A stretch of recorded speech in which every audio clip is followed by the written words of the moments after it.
yun, what's up mga ka-forest, kumusta po lahat? Today is Labi Sunday, yan, at nandito tayo sa farm.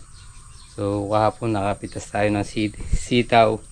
So maganda naman yung presyo. So yan, luluto tayo ng paksiw na GG, ayan.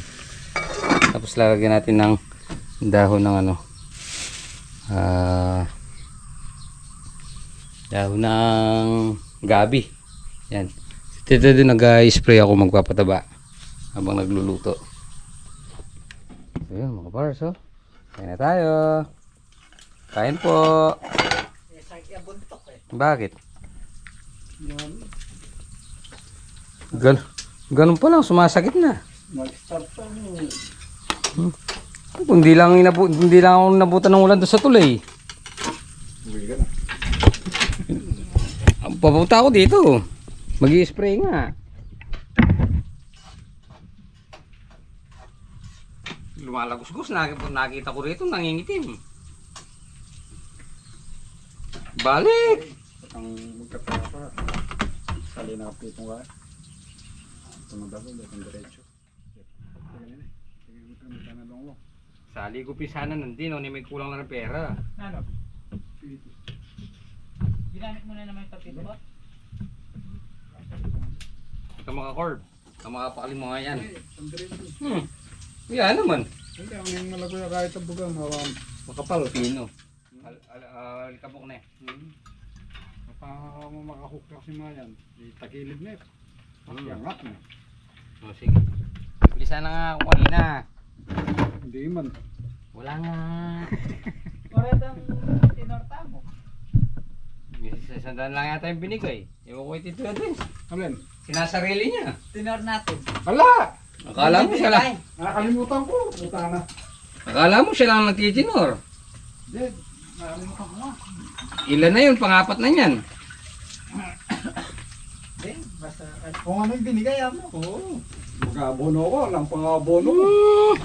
Hindi nga. Hindi pa nga nakakalimutan ko kahapon. Oh. Kawasan ko lang dito kahapon. Kaya nga hanggang doon lang ako sa tulay na hindi mo nakita nakaano pa yung motor ko. Handa na ka ako. Ito sarap. Paano tita ngayon? Paano nga tayo? Ayan, GG. Ito na ako.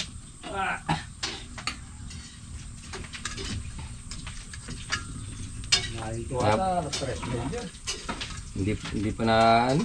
Pagkuha ng kalabaw. Yan. Dami-dami pa yung sabaw. So yun mga forest, nagpapataba na tayo. Yan o. Biking pino. So si Double H nag-spray siya ng lason sa damo, herbicide.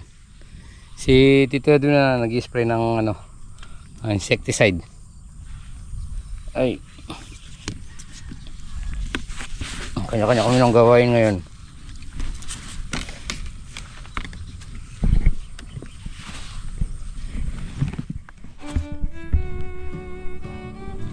Yan.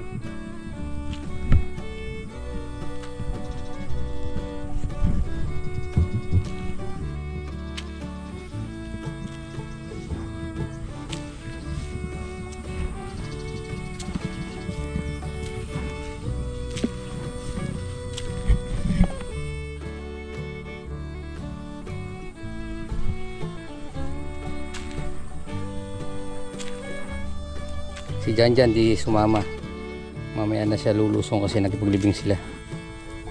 Si Tito Mamay nakipaglaba. Yan ang namin dito. Pag Sabado nakikipaglaba si Tita Mamay. Si Janjan siguro mamaya lulusong pagka patapos ng libing.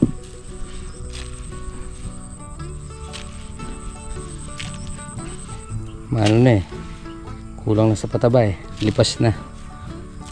Pangalawang pataba pa lang to, yung una calcium, dilig. So yan, kaya na yung bubod ngayon. Biking pampabulas.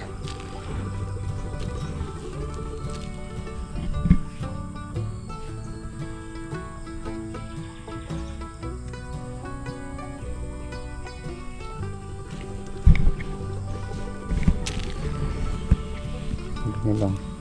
Layo natin ng konti sa ano. Puno.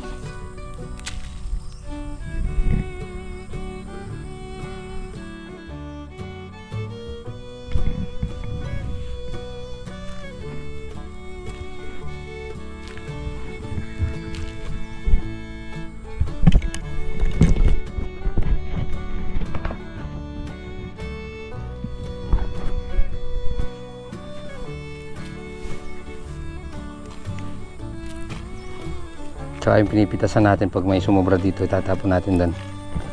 Tatabaan natin.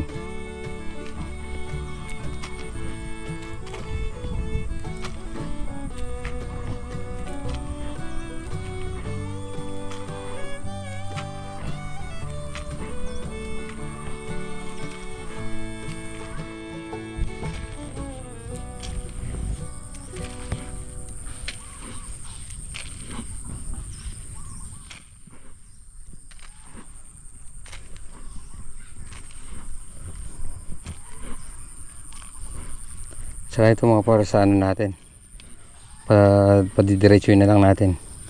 Hindi tayo mag-scatter dito. Pero tingnan din natin yung sitwasyon. Kung maluwag tayo mag-scatter, scatter natin. Pero lalagyan natin sila ng atip kahit tig-tatlo lang.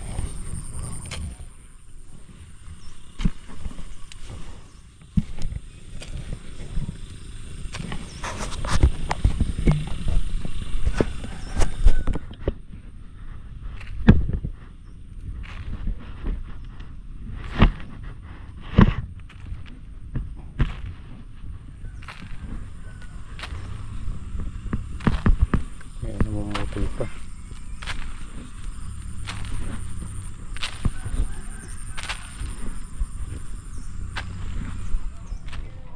So yun mga bars, dito sa pangalawang block na tayo nagpapataba, kasi dito yun nagpapataba na doon sa kamatis.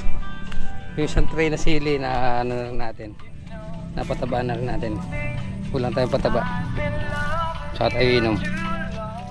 Yun mga bars, tapos na tayo sa maliliit. Doon naman sa pinipitasan, let go.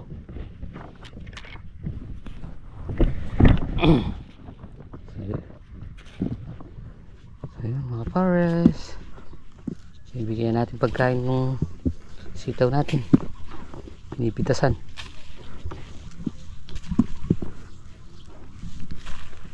So bukas baka maka 10,000 na to.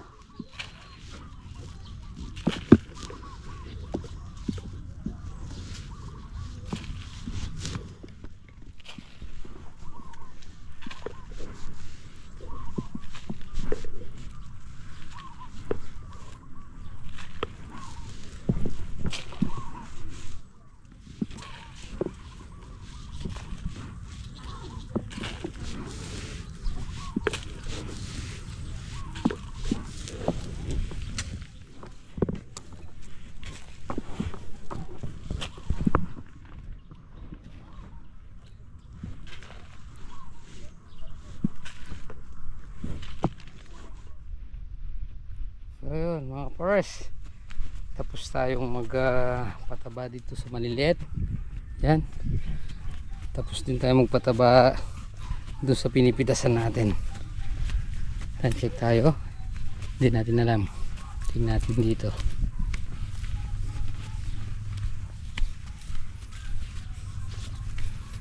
Resisto ko, bus na yung ano, bus na yung pataba nya. Ay, pahinga muna tayo. So yun mga forest, nag-check tayo alas 2. Yan, medyo sumasama na yung panahon.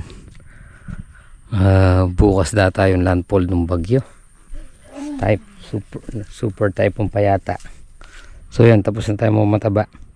Tama-tama pag umulan, mababanlawan yung pataba natin. Pati yung malaki, pinatabaan natin.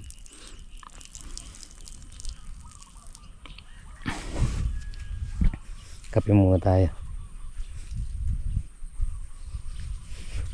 Coffee's ready! Boss! Boss, yan na, mamanyakatin na ka. Bukas walang pasok eh. Dahil bukas daw yung bagyo. Oh. Kape muna tayo. So yun, mga forest, habang nagkakape tayo. Yan, oh. Madilim na. Madilim na ang kalangitan.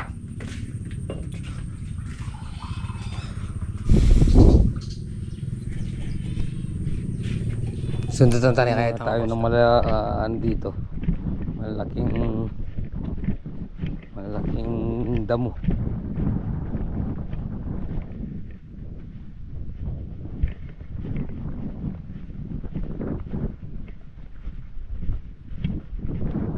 Ko dulas. Ginagawa ko. Back to the hotel today.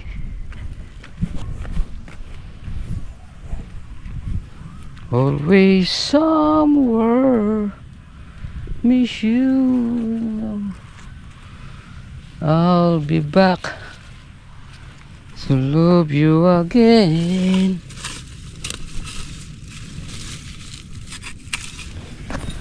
Yeah.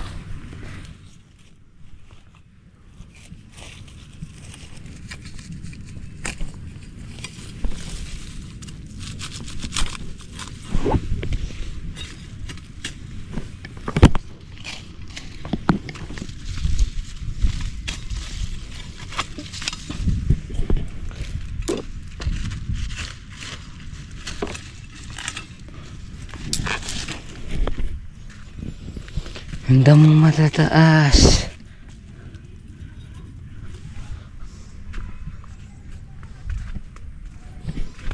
Ito. Ganito.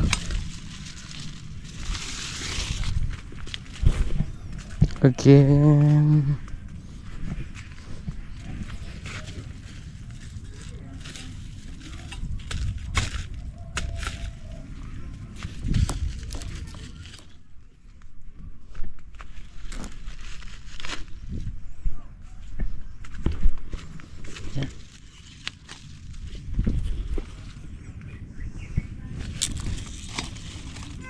So, mga forest, kumusta po yung lahat? Nandito na tayo sa bahay. Masaya si Bea, nandiyan yung papa niya. Nakatapos na tayo ng task at nakapagpataba tayo sa Anapoli Spring. So yun, mga forest, gabi na naman. Bukas walang pasok kasi bukas daw maglalandfall yung bagyo. So sana mag-ingat na po yung mga kababayan natin na dadaanan ng bagyo sa bandang Isabela. Yan, sa Kabanatuan. At wala na lang po sanang mapinsala at malampasan natin yung marating na bagyo na yan. Bukas, mga forest, pipitas na naman tayo. So, pang-apat na pitas. Siguro abot na mga 8,000 to 10,000 pieces yung mapipitas natin.